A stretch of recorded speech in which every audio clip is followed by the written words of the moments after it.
Hello, this is Denay from Cooking with Denay, and today I'm making Louisiana Gumbo. We're going to make a chicken and andouille sausage gumbo, but first we're going to start by making our roux. And a roux is a combination, equal parts flour and oil. I have canola oil, about 1/4 cup, in my Dutch oven right now, and I'm going to be adding 1/4 cup all-purpose flour. And we want to do this very carefully because the flour will sizzle up. We don't want to get burned. In making a roux, you have to take your time. And even though I do have the stove on medium-high heat, I'm going to be working very quickly to make this roux. Now, a roux is usually the foundation of all gumbos. There are a lot of folks that can tell you, well, you don't need a roux in order to make gumbo. Not true. If you want authentic flavor, you need to use a roux, whether that's a purchased roux or one that's made homemade. We're going to look at the different stages of the roux. As you can see, it's very liquid right now, very shiny. You take a look there, and it's sort of a butter brown. And it's going to change very quickly, so I'm going to just show you a little bit. I'm going to put the different roux there. You look at that color. And we're going to take it to the next color, which will be a little bit darker. The darker the roux, the richer the flavor. But as I said, this is on a medium-high, and you have to work quickly. If you're not accustomed to making roux, reduce your heat. Put it on a medium. I'm going to reduce mine right now. Put it on a medium heat and work slowly.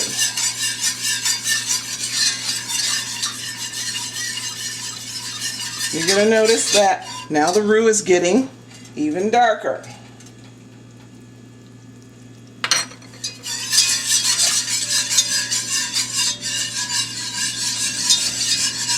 And really the very best roux for a gumbo is a black roux.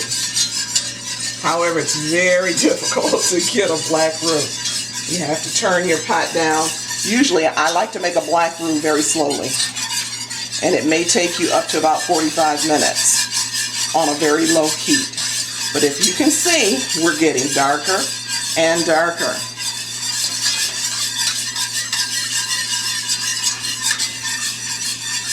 Now, you want to continue stirring because at no time do you want your roux to break apart. And you see, because of this cast iron skillet, it can handle the heat.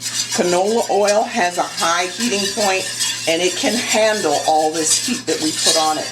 I highly suggest, if you're going to make your homemade roux, that you have a well-ventilated kitchen.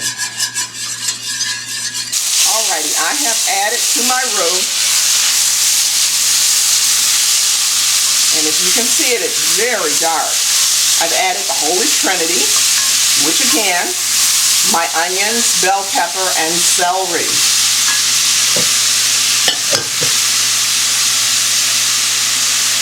I'm going to also toss in my green onions, and I'm going to stir my vegetables around in the roux. You see, it's getting sort of a muddy, murky color. This is good. This is exactly what you want. Now pay close attention. You see how it's almost making its own gravy here?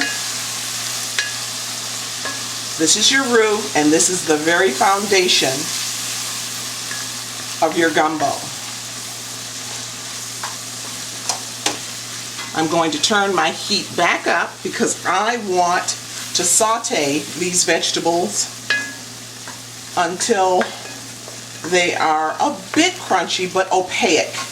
So they're going to be A little bit crunchy, a little bit soft. And we just keep stirring.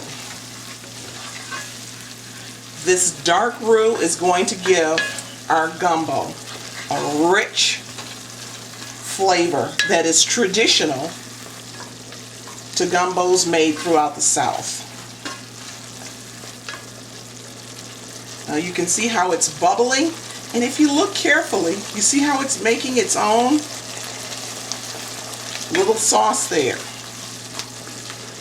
What you don't want to do is burn your roux. Once it's burned, turn off your stove, let your Dutch oven or your pot cool, and toss it, because it's no good. You cannot make a gumbo with burned roux. And I've been doing this a long time, many years, so I know how to move quickly and save my gumbo from burning. I don't think I've ever burned a gumbo. In fact, I'm quite sure I haven't. But it does take some getting used to, and practice makes perfect. Now we're going to add andouille sausage, which is a Cajun, spicy Cajun sausage. And it has fat, flavor, spices. It is absolutely delicious. And we're going to add that to our vegetables and continue stirring around. All these great flavors are going into this gumbo.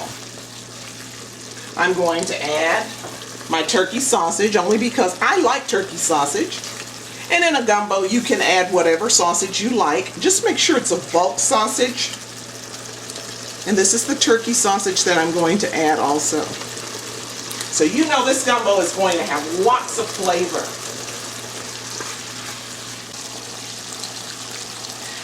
I'm now going to add the chicken stock, because we are making a chicken and andouille sausage gumbo. And I'm using a low sodium, well, it's not canned, but it comes in a box, a low sodium chicken stock. Again, I'm very mindful of the amount of salt that I put in food, especially if I'm using prepared foods. So for this gumbo, I'm going to use a low sodium chicken stock. And I'm just going to add it. You can see that I have the roux and the vegetables on a high heat. And we're just going to very slowly add. As we add it, it stops the pot from boiling. And that's okay, because we're going to bring it back to a boil. And I'm going to incorporate almost all of this chicken stock. And now I'm going to bring this back up to a boil.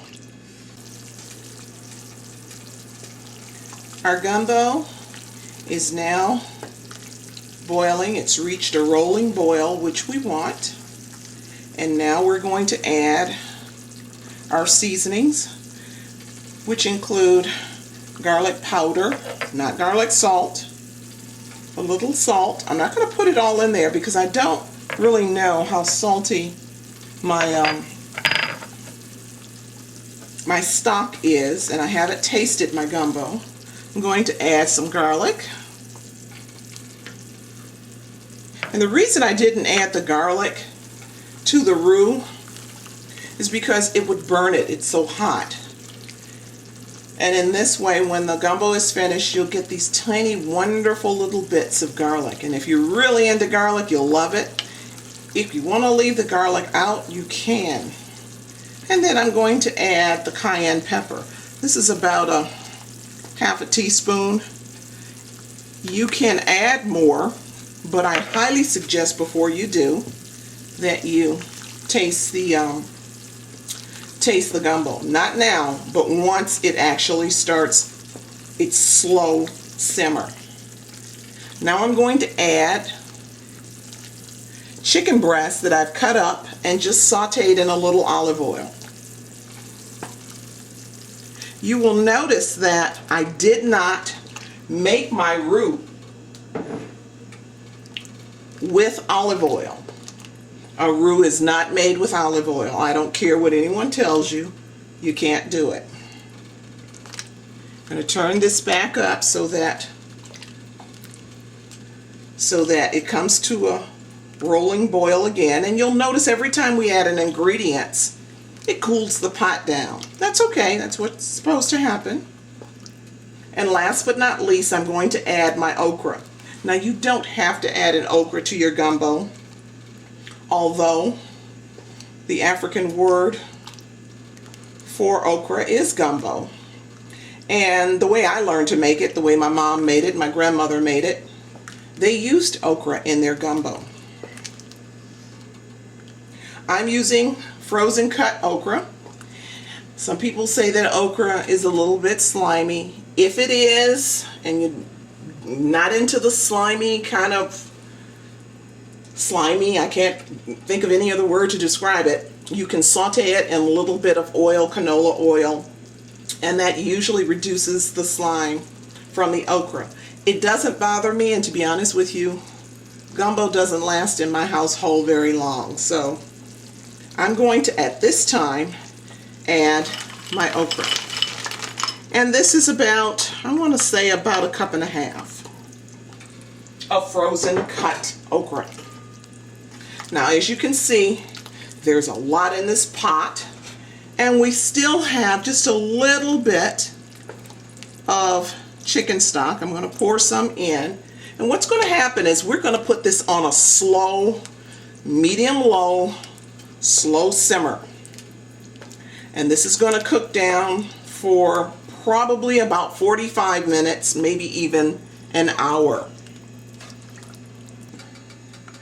Well, the gumbo has been cooking for about 20 minutes, simmering. I've turned it on a very low, and at this time the gumbo is complete. It's finished. Now, I would normally put it on very low, on a low heat, or since it's in this cast iron pot, cut the heat off completely, put the lid on, and just let it simmer for another 30 minutes or so before serving. It's going to stay hot. As you can see, it's a rich, dark color. I've tasted the gumbo, added a little bit more salt, and the flavor is wonderful. If you look, and I'm going to go on and take my ladle here so you can see it's not the least bit slimy because of the gumbo, because of the okra, and it's not thick like gravy. Look at the consistency.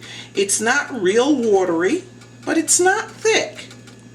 It's like maybe a chicken soup consistency. And this gumbo is served over rice, or it can be served plain. And I'm going to show you exactly how we would serve the gumbo. We just take a ladle with a little bit of everything and a little bit of rice, and we're just going to serve it right over there. And then I'm going to take a little bit of the broth, and there is your bowl of gumbo with a little bit of chicken, andouille, and turkey sausage, okra, and all the vegetables. The recipe for this gumbo will be on cookingwithdenay.com, and I hope you'll give the recipe a try.